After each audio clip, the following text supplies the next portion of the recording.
Amincin Allah ya tabbata a gare ku masu kallon mu a daidai wannan lokaci mai albarka. Yabo da godiya sun tabbata ga Allah Ubangijin talikai. Tsira da aminci ya ƙara tabbata ga fiyayyen halitta Annabi Muhammad sallallahu alaihi wasallam. A yau an shiga rana ta shida a yakin da ake ci gaba da fafatawa tsakanin ƙasar Iran, Isra'ila har ma da Amurka. Yaƙi na ci gaba da ɗaukar zafi, abubuwa na ta ƙara ƙazanta a musamman a gabas ta tsakiya. A ɗanyen mai ya fara yin tashin goron zabi a biyu bayan matakin da ƙasar Iran ɗin ta ɗauka na kammala rufe tsibirin Hormuz ta yadda jiragen dakon mai suka daina wucewa suna kai mai a ƙasashen Turawa da ma ƙasashen da suke yankin Asiya. Wanda wannan lamari ya matuƙar da hankalin duniya. A ƙasar Amurka ta ƙara shiga firgici biyu bayan ita ce duk ta jawo duka waɗannan abubuwa da suke faruwa. Ita kuwa ɓangaren ƙasar Isra'ila ta ce ta lashe takobi dukkan sabon shugaban da aka naɗa wanda zai maye gurbin kujerar Ayatollah Ali Khamenei to fa sai ta raba shi da duniya. Wanda ita kuma ɓangaren ƙasar Iran ta mai da martani da cewa idan fa aka ci gaba da mata wannan barazana na cewa sai an kawar da wannan rajim, wato gwamnatin ƙasar Iran da take ci a yanzu, to kuma mataki na ƙarshe za ta ɗauka shine matakin ƙunar baƙin wake. Za ta farmaki cibiyar makamashin nukiliyar ƙasar Isra'ila, wanda wannan cibiya idan aka farmake ta tamkar an harba maka makamin nukiliya a ƙasar ka ne abubuwan da zai faru. Wanda wannan shine gargaɗin da ƙasar Iran ta yi, wanda wannan gargaɗi ya matuƙar fusata su ya kuma ba su tsoro. Suna sanar da cewa ƙasar Iran ɗin fa za ta iya aikata haka saboda tana da makamai ballistic hypersonic missiles duka da za ta iya harbawa su kai wannan cibiya.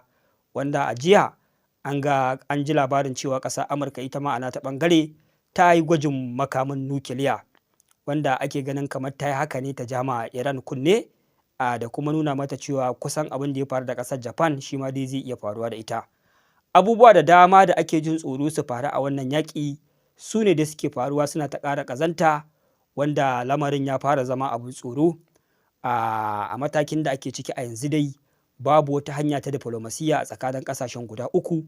Ƙasar Iran ta ce ta janye maganar sulhu da ƙasar Amurka da ƙasar Isra'ila, domin sun gane cewa cin amana ne kawai a tsakanin ƙasashen guda biyu. Wanda sun ce karo na biyu kenan suna shirya zama da ƙasar Amurka domin tattaunawa akan yadda za a sulhunta rikice-rikicen da ke tsakaninsu, wanda ana tsaka da wannan tattaunawa sai ƙasar Amurka ta mamaye su ta kai masa farmaki. A don haka a wannan karo ma idan suka amince domin a yi wata tattaunawa a tsakaninsu, san ma me zai biyo baya ba. Domin kuwa irin wannan tattaunawa ne aka yi mamaya aka harbo makami ƙasar Iran ɗin aka kashe Ayatollah Ali Khamenei. Kenan a wannan karo maganar tattaunawar diflomasiyya tsakanin ƙasashen guda biyu a nan kusa abu ne mawuyaci. Yaƙi zai iya ɗaukar tsawon lokacin da ma ba a tsammani, wanda muna fata Allah ya kiyaye. Wanda kusan ita ma a ɓangaren ƙasar Amurka kamar dai fa ta ɗauki matsaya irin na ƙasar Iran, ta ba wa ƙasar Isra'ila girilla cewa fa kawai ta ci gaba da wannan yaƙi a ga abin da hali ya yi. Kamar yadda na bayyana muku a jiya, raɗe-raɗi sun bayyana cewa yanzu fa ƙasar Amurkan da ƙasar Isra'ila sun yi ɗauki wani mataki na yunƙurin yin amfani da mayaƙan da suke Kurdistan, wato waɗannan mayaƙa zakakurai wanda suke ƙasar Iraki. An ce an riga an tanazar musu makamai waɗanda za su shigo cikin ƙasar Iran ta ƙasa su tada yaƙin basasa. Yaƙi ya zama fuska biyu ake yi kenan da ƙoƙarin kifar da gwamnati da take ci a ƙasar Iran. Wanda ƙasar Iran ɗin tun a jiya labari ya bayyana cewa ta riga ta samu wannan labari kuma ta ɗauki mataki wanda ya dace ta magance wannan matsala. Haka zalika a halin da ake ciki a yanzu dai ƙasar Iran ɗin na ci gaba da aika zafafan hare-hare a ƙasar Isra'ila da ma ilahirin sansanin sojojin Amurka da ke gabas ta tsakiya. Wannan dai shine kaɗan daga halin da ake ciki a wannan yaƙi. Sai kuma ɗan tsokaci ƙalilan da zan yi game da takaddama da cece-kuce da ake yi a nan gida Najeriya game da tambayoyin da wasu suke yi. Wai shin menene dalilin da ya sa ƙasar Iran wata tattara ƙarfinta kawai akan ƙasar Isra'ila da ƙasar Amurka tana yaƙi da su ba, take ta kai hari sansanin sojojin Amurka da ke ƙasashen Larabawa tana ƙwaƙƙona su.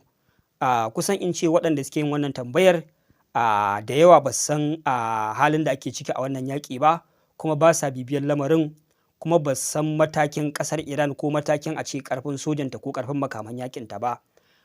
Masu yin wannan tambayar da alamu ba su da masaniya akan cewa har yanzu fa ƙasar Iran ba ta da intercontinental ballistic missile, wanda su ne ake amfani da su gurin harba makami zuwa nahiya, wanda har yanzu ƙasar Iran ba ta da shi. Ilahirin makaman da take da su a yanzu nisan zangonsu ba zai iya kaiwa ƙasar Amurka ba. Dole ta ɗauki matakin to menene ƙasar Amurka take da shi a gabas na tsakiya wadda za ta rugurguza shi ta huce fushinta a kan shi, wanda shine waɗannan sansanin sojoji da suke ƙasashen Larabawa. Wannan shine haƙiƙanin abin da na fahimci mutane da yawa ba su fahimta ba. Ana faɗa tsakanin ƙasar Isra'ila da Amurka da Iran. Amma maimakon ƙasar Iran ta riƙa kai hari ƙasar Amerika da ƙasar Isra'ila, ta buge tana kai hari ƙasashen Larabawa. To na fahimci da yawa mutane ba su san cewa har yanzu Iran ba ta da capability na kai hari ƙasar Amerika kai tsaye ba. Ba ta da makami, ba ta taɓa ƙera makami da za a iya harba shi daga ƙasar Iran ya dira a ƙasar Amerika ba. Waɗannan ƙasashe da kuka tana kai farmaki ƙasashe ne da suke gabas tsakiya, kuma mafi akasarinsu duka maƙotanta ne. Tana da makamin da idan ta harba zai iya kaiwa waɗannan gurare. Kuma mutane suna raina ƙarfin Amurka a gabas tsakiya. Duk duniya babu ƙasar da Amurka take da manyan sansanonin yaƙi kamar ƙasashen Larabawa. Kamar ƙasar Qatar, wanda ita ce ƙasar da ƙasar Iran ta fi kai farmaki a wannan yaƙi da aka fafata. Ta harba ballistic missile sama da 160 da wani abu iya ƙasar Qatar kawai. Mutane za su ce me yasa haka ƙasar musulmi? To ƙasar Qatar da kuke gani a gabas tsakiya, ba ma gabas tsakiya ba, kaf faɗin duniya ina ganin zai wahala akwai wani sansanin soji na Amurka da yake da girma kamar wanda yake ƙasar Qatar. Ƙasashen Larabawa nan akwai ayoyin tambaya a kansu, matuƙar ayoyin tambaya. Musulmi ne, ahlus sunna ne, amma sun yadda da wata murɗiya ko kuma a ce sun miƙa wuya ga kafirci. A yi haƙuri 'yan uwa na ahlus sunna, wani lokaci ba ma tuhumar 'yan uwanmu ko kuma ba ma bincikar rauninsu. Kullum muna ɓoye rauninmu ne, kawai muna hango laifukan wasu. Ni ba ɗan shi'a ba ne, ba na goyon bayan aƙidar shi'a, kuma ba na goyon bayan abin da suke kai.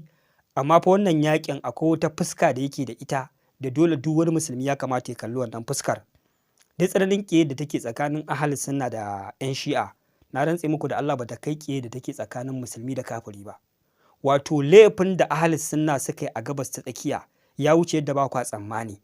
Wato irin wannan matakin da Amurka ta ɗauka a gabas ta tsakiya akan sauran ƙasashen Laraba, musamman ƙasashen ahlus sunna, a yanzu ina jin a gabas ta tsakiya ƙasar Iran ce kaɗai ta rage ba a ɗauki wannan matakin a kanta ba. Wato dole idan kana son ka zauna lafiya shine ka bi su sau da ƙafa, ka zama on arm, wato ka aje makamanka, su ne ma za su baka kariya. To irin haka ne faru da sauran ƙasashen Larabawa, su Qatar, su Oman, su Bahrain, su Kuwait, su Saudi Arabia. Suna ji suna kallo su ƙasashen musulmi ne, amma suka ba da ƙasarsu. Waɗannan ƙasashe na Amurka suka zo suka gina sansani, suka jibge tarin makamai, suka aje iya defense system kala-kala waɗanda sojojinsu ne suke operating ɗinsu, kuma ana biyan su maƙudan kuɗaɗe da zumma za su ba waɗannan ƙasashen kariya ko da wani bala'i ya afka musu kwatankwacin irin wannan. A nan ba za ka tambayi kanka ba, ta yaya musulmin kirki zai je ba da amanar rayuwar shi da tsaron ƙasar shi wa kafirai? Ta yaya ƙasashen ahlus sunna suka zama haka? Tambayar da ba ma yi kenan. Wannan shine ayar tambayar.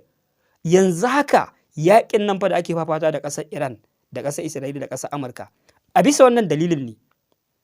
Da yawa mutane ba su san me dalilin wannan yaƙin ba. Ba wani yaƙi ba ne na kai da kai ko wata matsala ta daban. A'a, yanzu abin da ake buƙatar ƙasar Iran ta yi shine yunƙurin da take na mallakar makaman nukiliya ta dakata. Ta daina ƙera ballistic da hypersonic missile irin waɗannan masu hatsari da koga tana amfani da su gurin kare kansu. Ta daina, ta rufe waɗannan cibiyoyi. Sannan duk ƙungiyoyi da ta ƙirƙira na mayaƙa waɗanda a yanzu suke ba ta gudunmawa irin waɗannan yaƙin da take, waɗanda ta kafa a Yemen, ta kafa a Lebanon, ta kafa a Palestine, ta yi disarming ɗinsu.